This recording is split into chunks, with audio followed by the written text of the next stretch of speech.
Hello everyone, welcome back to my channel.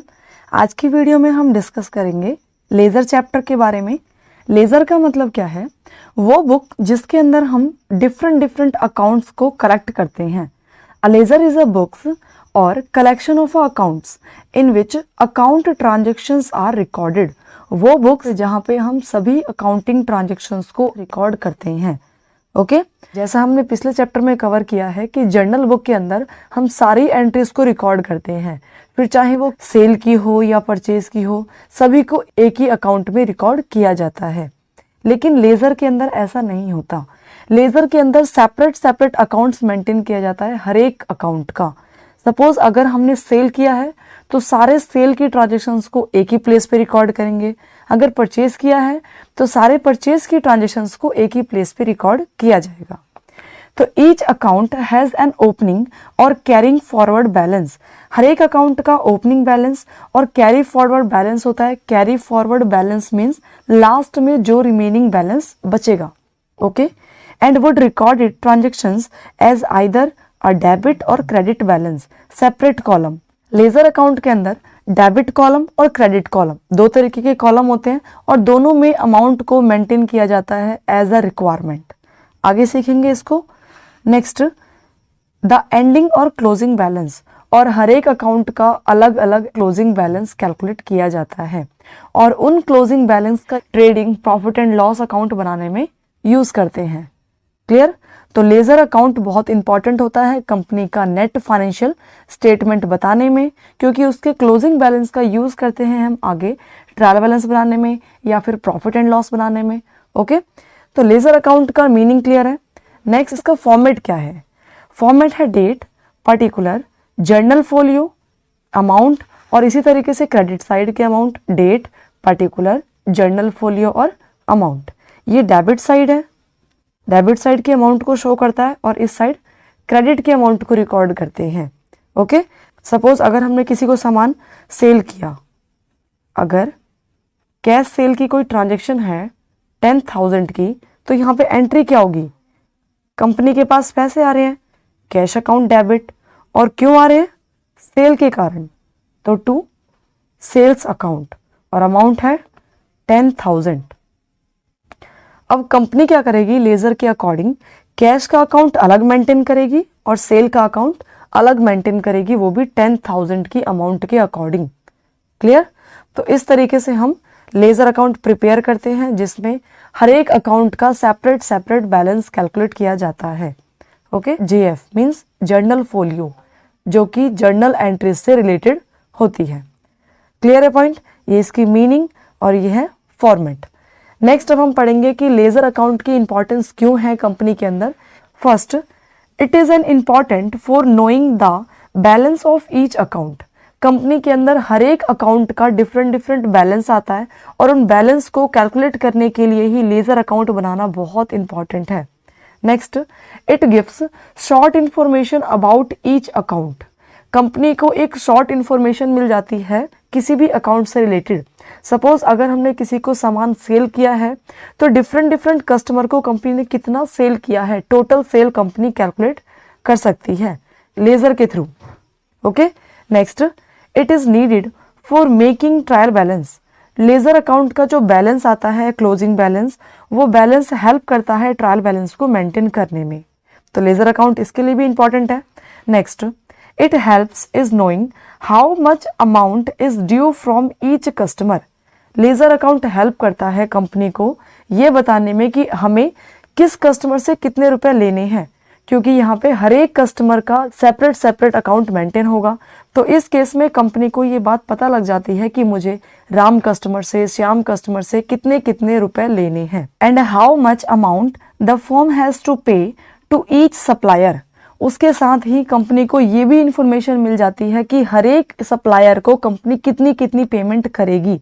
मतलब x person से company ने कितने का सामान परचेज किया है, उसको कितनी पेमेंट करनी है एट द एंड, या वाई को कितनी पेमेंट करनी है। तो इसके लिए कंपनी लेज़र अकाउंट अगर प्रिपेयर करती है तो कंपनी को उनका क्लोजिंग बैलेंस मिल जाएगा और क्लोजिंग बैलेंस के थ्रू कंपनी को पता लग जाएगा कि मुझे इस सप्लायर को इतने की पेमेंट करनी है। Okay next, a trading and profit and loss account can be only be prepared with the help of ledger balance. Company ledger account के बैलेंस का यूज करके ट्रेडिंग और प्रॉफिट एंड लॉस अकाउंट बनाती है, जो कि कंपनी की financial statement को शो करता है। तो ये थे कुछ लेजर के इंपॉर्टेंस, ये हमने मीनिंग डिस्कस कर लिया, फॉर्मेट डिस्कस कर लिया, और ये है उसके इंपॉर्टेंस। नेक्स्ट अब हम सीखेंगे कि कंपनी किस तरीके से एंट्रीज को रिकॉर्ड करती है लेजर के अंदर। अगर कंपनी ने गुड्स परचेज किया, परचेजेस गुड्स, अगर कंपनी ने गुड्स परचेज किया वो भी कैश पे, और 20,000 का अगर ये अमाउंट है, तो इस केस में किस तरीके से लेजर अकाउंट प्रिपेयर किया जाएगा। तो लेजर अकाउंट प्रिपेयर करने से पहले हम फर्स्ट इसकी जर्नल एंट्री रिकॉर्ड करेंगे। अगर हमने गुड्स परचेज किया वो भी कैश पेमेंट करते हुए, तो कंपनी के पास क्या आ रहा है, गुड्स आ रहा है, परचेज अकाउंट को कर देंगे डेबिट, और कंपनी के पास से पैसे जा रहे हैं तो टू कैश अकाउंट। कितने की ट्रांजैक्शन हो रही है, 20,000। ओके, और अब हम प्रिपेयर करेंगे लेजर अकाउंट। लेजर अकाउंट के अकॉर्डिंग यहाँ पे परचेज अकाउंट का पहले प्रिपेयर करेंगे और फिर कैश अकाउंट का। परचेज अकाउंट, जिसका फॉर्मेट हमने अभी पीछे डिस्कस किया था, date, particular, journal folio, amount, same इसी तरीके से credit side, date, particular, journal folio और अमाउंट। कंपनी ने ये सामान परचेज किया, परचेज अकाउंट क्या हो रहा है, डेबिट, तो हम यहाँ पे डेबिट साइड रिकॉर्ड करेंगे।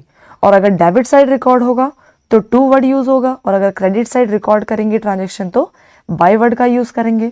तो कंपनी का जो परचेज अकाउंट है वो डेबिट हो रहा है, क्योंकि कंपनी ने सामान परचेज किया है, और कंपनी ने सामान परचेज करते वक्त पेमेंट कैसे की है, कैश से, तो टू कैश अकाउंट। सामान आ रहा है, परचेज अकाउंट क्या हो रहा है, डेबिट, डेबिट साइड रिकॉर्ड कर दिया, बट नेम किसका आएगा, रिवर्स, मतलब क्रेडिट वाले का, तो टू कैश अकाउंट। और अमाउंट कितनी है, 20,000। क्लियर। जिसका भी अकाउंट मेंटेन होता है उसका कभी नाम नहीं आता, बल्कि उसका इफेक्ट किससे पड़ रहा है इसका नाम आता है।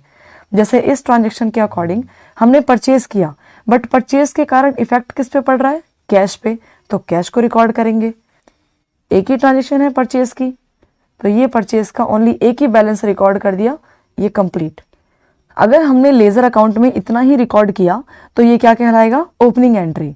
बट लेजर अकाउंट के अकॉर्डिंग हमें क्लोजिंग एंट्री रिकॉर्ड करना होता है। क्लोजिंग एंट्री का मतलब है कि हर एक अकाउंट का बैलेंस निकालना। अब ये 20,000 अमाउंट आ रहा है और क्रेडिट साइड कोई अमाउंट नहीं है, तो इस 20,000 के बैलेंस को दोनों साइड रिकॉर्ड करके डबल लाइन ड्रॉ कर देंगे, मतलब अकाउंट क्लोज कर दिया हमने। और ये जो 20,000 का बैलेंस है वो क्रेडिट साइड बच जाएगा बाय बैलेंस कैरिड डाउन, कितना, 20,000। क्लियर है पॉइंट। जो भी डेट होगी वो डेट रिकॉर्ड कर देंगे। ओके, तो ये फर्स्ट एंट्री कंप्लीट कर लिया हमने। नेक्स्ट समझते हैं कैश, कैश अकाउंट। सेम इसी तरीके से फॉर्मेट प्रिपेयर करेंगे, डेट, पर्टिकुलर, फोलियो, और फिर अमाउंट, देन क्रेडिट साइड की amount, date, particular, journal folio और अमाउंट। ये इसका फॉर्मेट। कंपनी में कैश का बैलेंस क्रेडिट हो रहा है, क्रेडिट मीन्स रिड्यूस हो रहा है, तो क्रेडिट साइड रिकॉर्ड करेंगे। और अगर क्रेडिट साइड रिकॉर्ड करेंगे मतलब क्या यूज होगा, बाय। कंपनी का कैश बैलेंस रिड्यूस क्यों हो रहा है, क्योंकि कंपनी ने सामान परचेज किया, तो बाय परचेज अकाउंट। इस अकाउंट का, जो हम अकाउंट मेंटेन कर रहे हैं, उसका इफेक्ट क्यों पड़ रहा है उस रीजन को लिखना होता है। क्लियर है पॉइंट। और अमाउंट कितने का है, ट्रांजेक्शन है 20,000 की, तो 20,000 रिकॉर्ड कर दिया। डेबिट साइड कोई अमाउंट नहीं है, तो इस 20,000 के अमाउंट को दोनों साइड रिकॉर्ड करके और डबल लाइन ड्रॉ कर देंगे। डबल लाइन ड्रॉ करने का मतलब है कि अकाउंट क्लोज कर रहे हैं, तो ये आ गया टू बैलेंस कैरिड डाउन 20,000, और जो डेट होगी उसे रिकॉर्ड कर देंगे डेट के कॉलम में। तो ये था कैश बैलेंस। नेक्स्ट वीडियो में हम लेजर के और ट्रांजैक्शंस की प्रैक्टिस करेंगे। अगर आपको इस वीडियो से रिलेटेड कोई भी क्वेरी हो तो आप कमेंट सेक्शन में कमेंट करें, और अगर आपको ये वीडियो हेल्पफुल लगी हो तो चैनल को लाइक, शेयर एंड सब्सक्राइब करें। Thanks for watching.